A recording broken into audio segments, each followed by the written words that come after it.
Hai Suki Hontu, para upasaka dan upasika sekalian, semoga Anda semua dalam keadaan yang sehat, damai, dan bahagia. Pagi hari ini saya akan menyampaikan Owada dengan topik apa? Kenapa ada tawa ketika apa ya? Kenapa ada tawa ketika masih ada kotoran batin yang berkobar-kobar, ya. Jadi ini seharusnya topik yang sangat bagus ya untuk semakin memantapkan pemahaman Anda tentang kehidupan di dalam siklus kelahiran dan kematian, ya. Supaya Anda paham bahwa sebenarnya semua orang mencari kebahagiaan, tetapi banyak orang yang mencari kebahagiaan di tempat yang salah atau menuju ke arah yang salah, ya, sehingga seumur hidup mereka nggak bisa menemukannya gitu, ya. Nah, tempat yang benar itu diajarkan oleh Buddha, ya. Kalau Anda ingin mencari kebahagiaan, maka yang harus dilakukan adalah padamkan semua kilesa itu. Minimal kalau belum bisa memadamkan, Anda tahu cara untuk menekan, mengendalikannya, ya, karena selama kilesa itu Anda biarkan berkobar-kobar, maka selama itu pula hati Anda tidak akan pernah tenang, tidak akan pernah damai, tidak akan pernah bahagia, ya. Jadi biang keladi, biang kerok dari semua ketidakbahagiaan, semua kesengsaraan, semua penderitaan itu adalah kilesa. Bagi Anda yang tidak tahu kilesa apa, kilesa itu kotoran batin yang membuat pikiran Anda kotor, ya. Yang menyiksa diri Anda itu sesungguhnya adalah kilesa, ya. Bukan yang lain, bukan siapapun yang lain. Nah, makanya tadi saya katakan di seluruh muka bumi ini semua manusia mencari kebahagiaan, tetapi banyak yang mencarinya di tempat yang salah. Banyak yang mengarahkan pikirannya, pencariannya ke arah yang keliru, ya. Ada orang-orang yang mencari kebahagiaan dengan berpikir bahwa mereka baru akan bisa bahagia kalau dunia ini dibentuk sesuai dengan apa yang tertulis di buku saya, ya. Jadi kalau yang nggak cocok dengan buku saya maka harus dirubah, ya. Harus dimanipulasi sedemikian rupa, semuanya harus sesuai baru saya bahagia. Kalau ada yang masih belum sesuai, disalahkan, ya, kamu penyebab ketidakbahagiaan saya. Inilah yang saya katakan mencari kebahagiaan di tempat yang salah. Kalau kata Ajahn Chah, dulu saya teringat ketika masih ini ya mengikuti ajaran-ajaran beliau, orang-orang yang seperti ini adalah orang yang gatalnya di kepala tapi yang digaruk pantatnya. Ya, jadi dia mencari di tempat yang salah. Nah, kita beruntung bahwa Buddhism atau Buddha telah menunjukkan sumber atau biang kerok yang tepat, yaitu kotoran batin. Nah, kotoran batin kita itu ada banyak sebenarnya. Kalau yang sudah belajar Abhidhamma, semua akusala cetasika yang jumlahnya 14 itu bisa disebut kotoran batin, walaupun sering dikatakan hanya 10 kotoran batin. Nanti Anda bisa googling, ya. Kalau masih sulit menghafal yang 14, hafalkan yang 10. Kalau sulit menghafalkan yang 10, hafalkan yang 3 ini saja. Dari semua kotoran batin itu ada akarnya. Nah, akarnya ini 3 ini, yaitu apa? Loba, dosa, moha, keserakahan, kebencian, dan delusi. Nah, kotoran batin ini ibaratnya api yang terus-menerus berkobar-kobar di dalam hati banyak manusia, sehingga akhirnya semua bencana kemanusiaan ini bisa muncul yang disebabkan oleh mereka yang masih mempunyai api yang besar tadi, ya.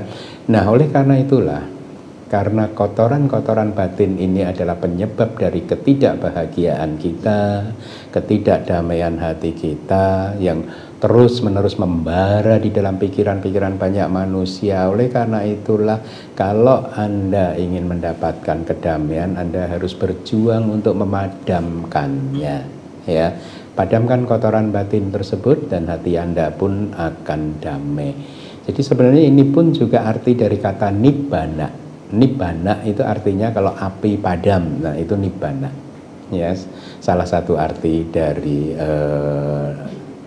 nibbana. Nah, Tetapi kan kotoran batin ini juga pasti ada ujungnya, ya. Jadi ibaratnya api, ya, selama masih ada bahan bakarnya, maka api itu akan terus menyala. Ya, bayangkan kalau ada korek api, ya, Anda menyalakan korek api. Kalau selama batangnya ini masih ada, ya, maka apinya akan terus menyala. Begitu batangnya habis sudah berwarna hitam semua, apinya akan padam sendiri. Nah, sama kotoran batin juga bisa diumpamakan seperti itu, ya.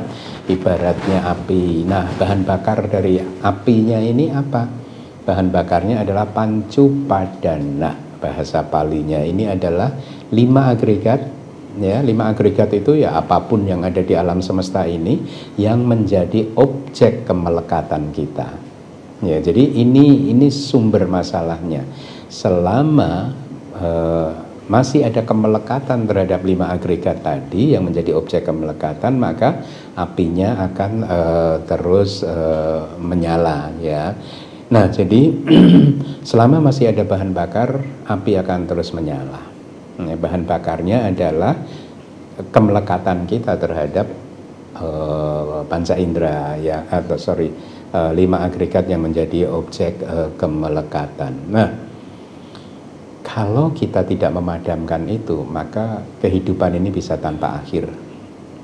Nah, berkaitan dengan poin yang ini juga saya ingin sampaikan kepada Anda, banyak juga berkembang ajaran-ajaran di muka bumi ini yang mengatakan bahwa kehidupan ini ya hanya sekarang. Setelah ini kita akan masuk ke surga atau neraka abadi selama-lamanya, selesai kehidupan. Dan agama Buddha tidak yang mengajarkan yang seperti itu, ya. Selama bahan bakarnya tadi masih ada, api akan terus menyala, ya. Ketika seseorang meninggal dunia, dia hanya akan mendapatkan bahan bakar yang baru. Bahan bakar yang lama ditinggalkan, dia mendapatkan bahan bakar yang baru. Apinya akan terus menyala terus. Selama kita belum memadamkannya, maka kehidupan akan berlangsung terus. Kematian hanya akan diikuti oleh kelahiran kembali. Jadi derita bisa menjadi tanpa akhir, ya. Nah, tadi disebutkan penyebabnya, biang keroknya adalah kemelekatan kita, ya. Kemelekatan itu bahasa Palinya tanha kadang, ya. Tanha itu banyak terjemahan, bisa kemelekatan, bisa craving. Craving itu apa sih? Satu keinginan yang kuat, yang senantiasa menginginkan terus mencari-cari objek yang baru. Coba Anda renungkan itu. Bukankah keinginan-keinginan Anda yang sangat kuat itu selalu tidak pernah puas dan selalu mencari objek baru, ya? Keinginan untuk mendapatkan A, Anda ingin untuk mendapatkan A, Anda kejar mati-matian. Begitu A-nya sudah Anda dapatkan, keinginan Anda berubah lagi, ingin mencari yang B. Anda kejar lagi, ya, dengan memunculkan kilesa-kilesa yang lain. Ketika B sudah didapat, keinginan mencari lagi yang baru. Anda ingin yang C, nggak akan pernah berakhir. Itulah mengapa Buddha memberikan perumpamaan yang sangat tepat sekali bahwa craving, tanha, atau yang saya terjemahkan sebagai nafsu kehausan, karena sesuai dengan arti kata tanha itu sendiri, kehausan, ya.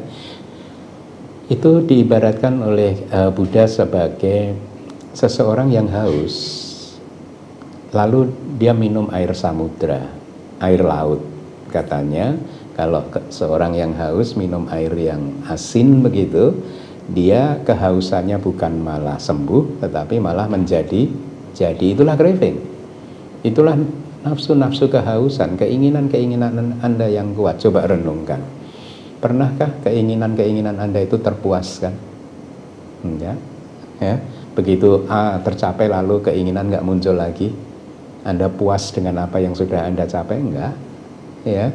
Ketika bisnis Anda masih kecil, Anda berpikir, oh nanti kalau omset 1 tahun sekian, saya baru akan bisa puas.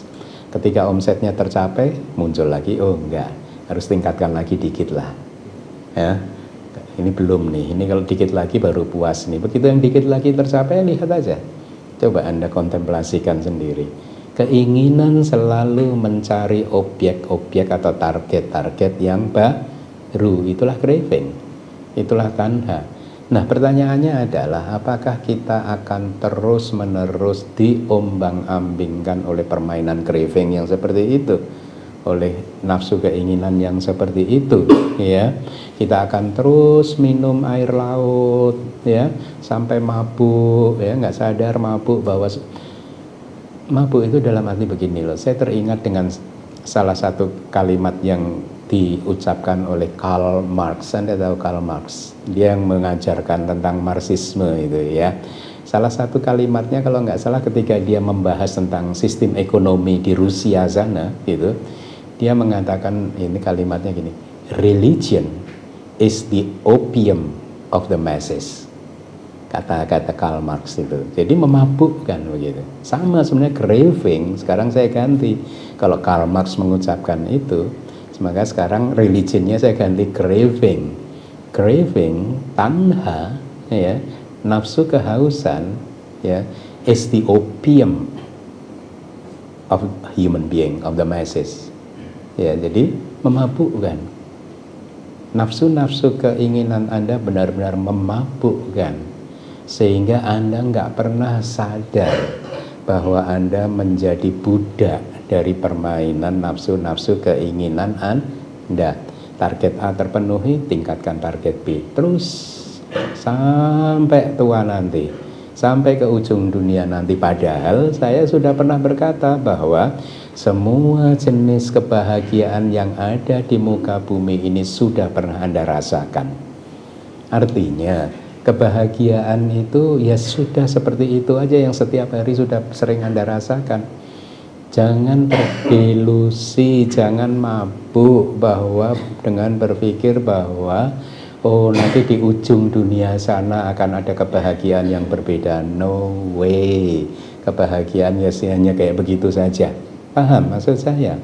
Ya, kebahagiaan ya seperti yang sudah sering Anda lakukan. Sampai kapanpun ya hanya kayak begitu, ya. Senang sebentar, habis itu hilang senangnya, mencari objek yang baru. Anda pergi ke Paris, senang sebentar, habis itu hilang.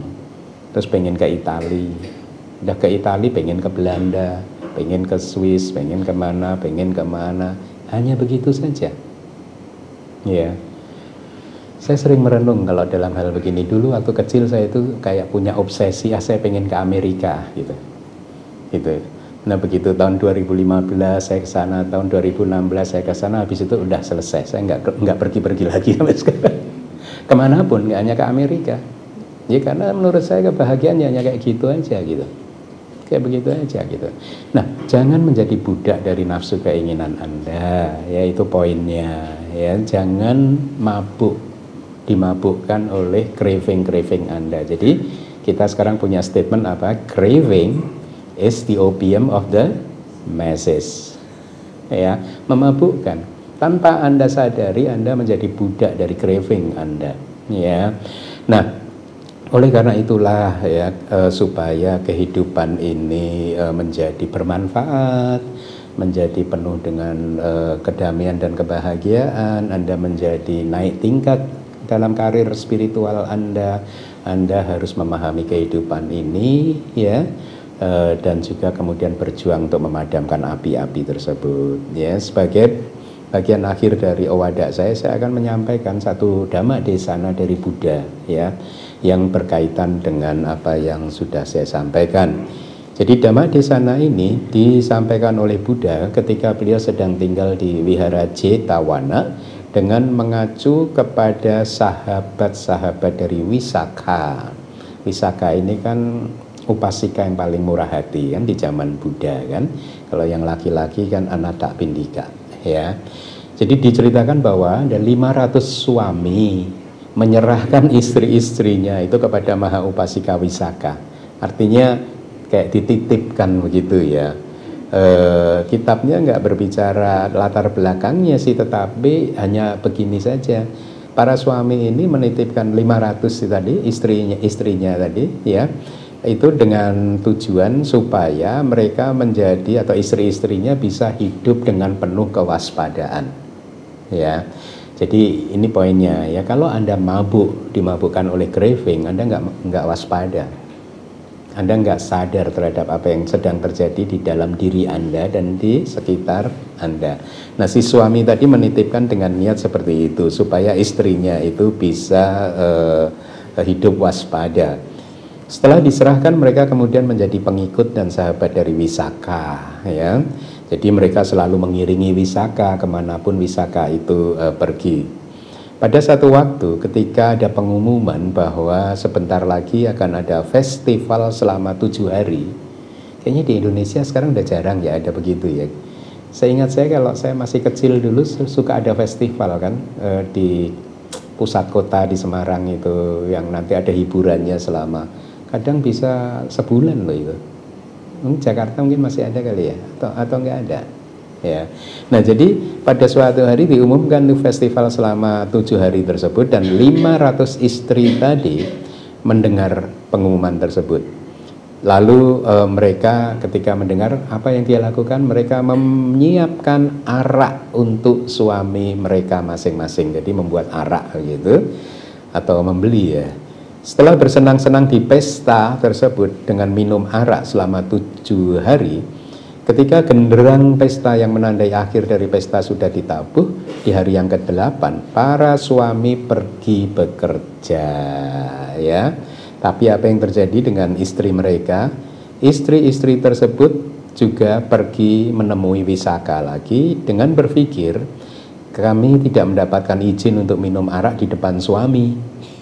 Padahal masih ada arak yang tersisa. Lalu kami akan minum dengan cara sedemikian rupa sehingga suami kami tidak mengetahuinya. Inilah craving. Enggak pernah puas, ya. Minum arak 7 hari mabuk dia, ya, enak gitu. Akhirnya ketika hari ke-8 dilarang suaminya, dia cari cara, pengen lagi. Nah, inilah yang salah satu poin Owada ini ya. Jadi hati-hatilah dengan kebiasaan-kebiasaan Anda. Karena kebiasaan Anda itu akan bisa memunculkan akan kemudian kalau Anda turuti akan sulit untuk menghentikannya. Seperti istri ini tadi, begitu minum 7 hari selesai dia masih ingin minum lagi gitu. Lalu setelah menemui Wisaka, mereka berkata, wahai Tuan Putri, kami ingin melihat taman. Ini hanya triknya dia aja karena dia pengen minum lagi. Lalu Wisaka menjawab, baik wahai ibu-ibu, kalau begitu silahkan kalian pergi setelah menyelesaikan pekerjaan kalian masing-masing, ya. Mereka kemudian pergi ke taman bersama dengan Wisaka, ya. Tetapi mereka mencari celah supaya bisa mengambil arak tadi dengan sembunyi-sembunyi, dan ketika kesempatan itu ada, mereka meminumnya di taman, ya. Hingga membuat mereka semua mabuk dan berjalan ke sana kemari. Lalu Wisaka berpikir, oh, sesuatu yang nggak pantas sudah dilakukan oleh mereka. Sekarang orang-orang jadi hilang kepercayaan kepada saya dan akan mencela saya. Oh, ternyata murid perempuan Pertapa Gotama minum arak dan mabuk berjalan ke sana kemari tanpa kendali, gitu ya. Lalu Wisaka berkata kepada perempuan-perempuan yang mabuk tadi, wahai ibu-ibu, kalian berkata, wahai ibu-ibu, kalian telah melakukan sesuatu yang tidak pantas. Reputasi buruk saya pun telah muncul. Suami kalian pun pasti juga akan marah. Sekarang apa yang akan kalian lakukan? Mereka menjawab, wahai Tuan Putri, kami akan pura-pura sakit. Nah, craving ya, akal, cari akal aja itu, kilesa. Begitu craving muncul, kilesa yang lain akan mendukungnya, mencarikan cara supaya cravingnya bisa terus terpenuhi, gitu ya. Kami akan pura-pura sakit. Kalau begitu, kalian akan dikenal sesuai dengan perbuatan kalian masing-masing, kata Wisaka. Artinya, kalau begitu reputasi kalian akan dikenal sebagai tukang mabuk, kemudian pembohong, dan lain sebagainya, gitu. Jadi setelah pulang ke rumah masing-masing, perempuan-perempuan tadi acting seolah-olah sedang sakit, ya. Kemudian suami mereka bertanya, di manakah orang yang bernama ini, atau di manakah perempuan ini, istri temannya itu. Dia menanyakan si A di mana, gitu, si B di mana. Gitu. Jadi mereka suami ini saling menanyakan istri teman-temannya, apakah mereka juga sehat-sehat saja, begitu loh, ya. Jadi setelah mendengar bahwa ternyata semua istri teman-temannya juga sakit, para suami mulai curiga. Ya, dia mengamati, menginvestigasi dan kemudian berpikir, menyimpulkan pasti arak yang disimpan di rumah telah diminum habis oleh mereka. Jadi ketika mengetahui kebenarannya, lalu para suami memukuli, maaf ya, istri-istri tersebut dan membuat mereka mengalami penderitaan dan malapetaka. Nah, selanjutnya di festival berikutnya, para istri tersebut yang ingin untuk minum arak lagi, lihat, nggak kapok dia. Walaupun udah dipukuli tadi, tetap tidak kapok. Itulah sifatnya craving. Ya, coba Anda renungkan berapa banyak, berapa kali di dalam kehidupan Anda bertobat, besok lagi nggak mau ini, besok Anda ulangi lagi. Setuju ya? Anda udah berpikir, besok lagi udah ini yang terakhir, diulangi lagi. Dari hal yang sepele ya, ini udah buka WA terlalu lama ini, udah ini hari ini cukup Pak. Baru berapa menit pengen buka lagi. Ketawa Anda kan. Ya kayak gitu itu craving itu. Tapi kan ini harus Anda kendalikan, harus Anda padamkan gitu ya. Nah, jadi di festival berikutnya dia terjadi lagi seperti yang tadi, minta Wisaka menemani, akhirnya Wisaka menemani ya. Tetapi kali ini Wisaka mulai curiga juga sih sebenarnya. Dia menolak dengan berkata, sebelumnya pun reputasi buruk saya telah muncul karena kalian gitu. Ya, kalian pergilah sendiri. Saya nggak mau mengiringi kalian gitu. Jadi setelah berdiskusi bersama, perempuan tersebut menemui Wisaka lagi dan berkata, sekarang kami tidak akan melakukan lagi kok gitu. Wahai Tuan Putri, ya, tetapi kami berharap untuk melakukan penghormatan kepada Buddha. Ini lihat nih craving nih. Ada aja akalnya. Ini sekarang kami pengen memberi hormat pada Buddha. Nah, Wisaka ini kan umat yang sangat berbakti kepada Buddha. Ketika ada orang lain pengen memberi hormat, ya hatinya tersentuh.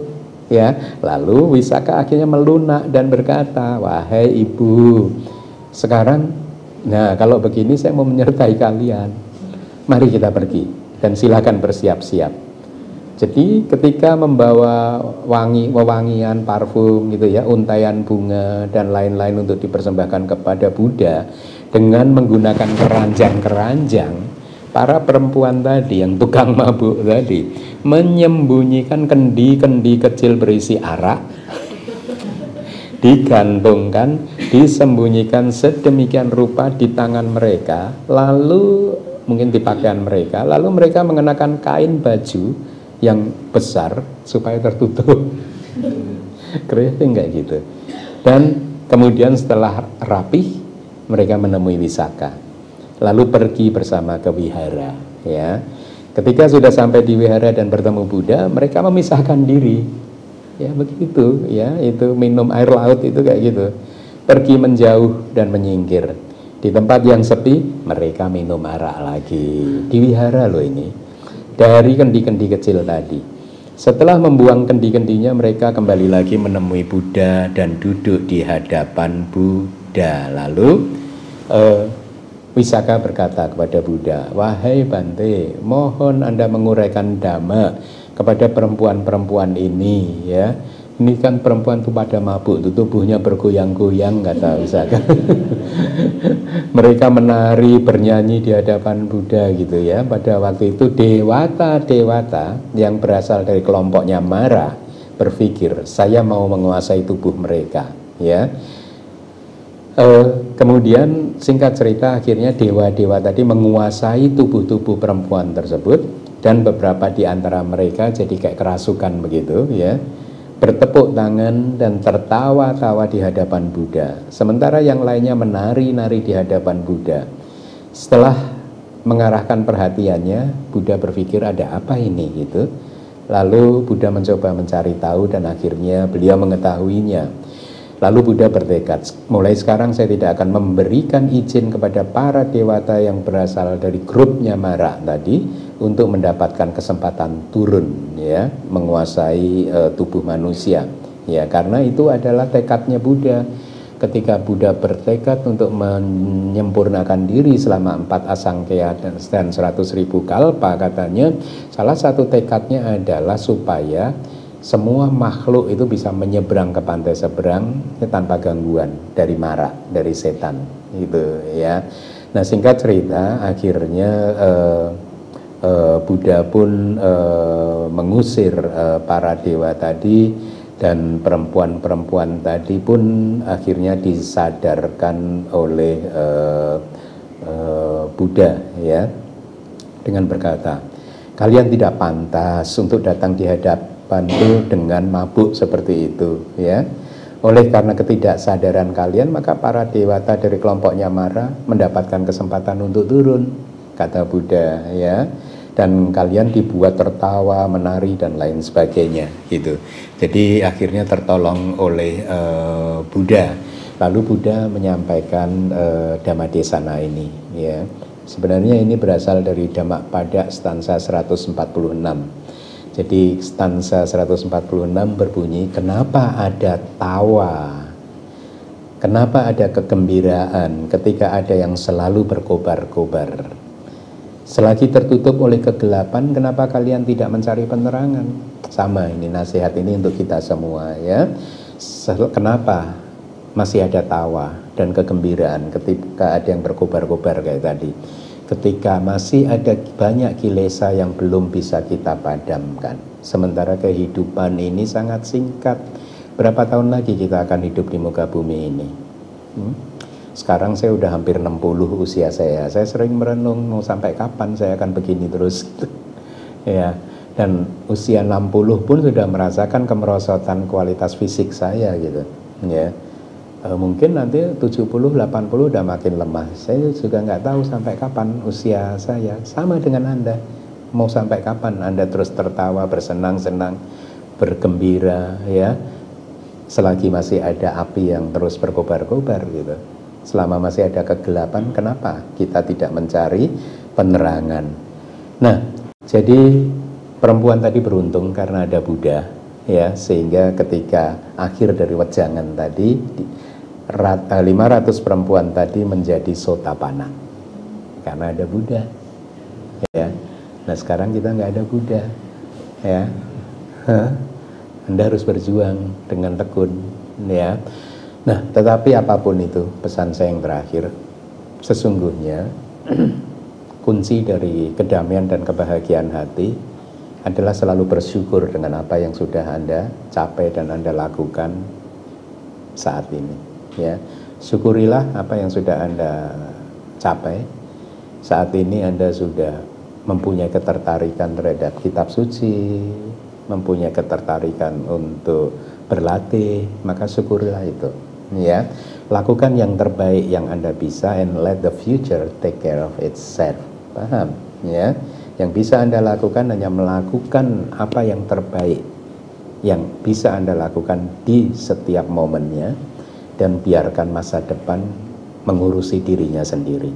Nggak usah Anda campuri ya, nggak usah mikirin masa depan. Lakukan saja yang terbaik ya, dan masa depan akan ngurusin dirinya sendiri. Baik, demikian yang bisa saya sampaikan untuk Owada pada pagi hari ini. Semoga bermanfaat ya, dan semoga Anda mendapatkan petunjuk yang jelas tentang bagaimana menjalani kehidupan di dalam siklus kelahiran dan kematian yang penuh dengan penderitaan ini. Terima kasih.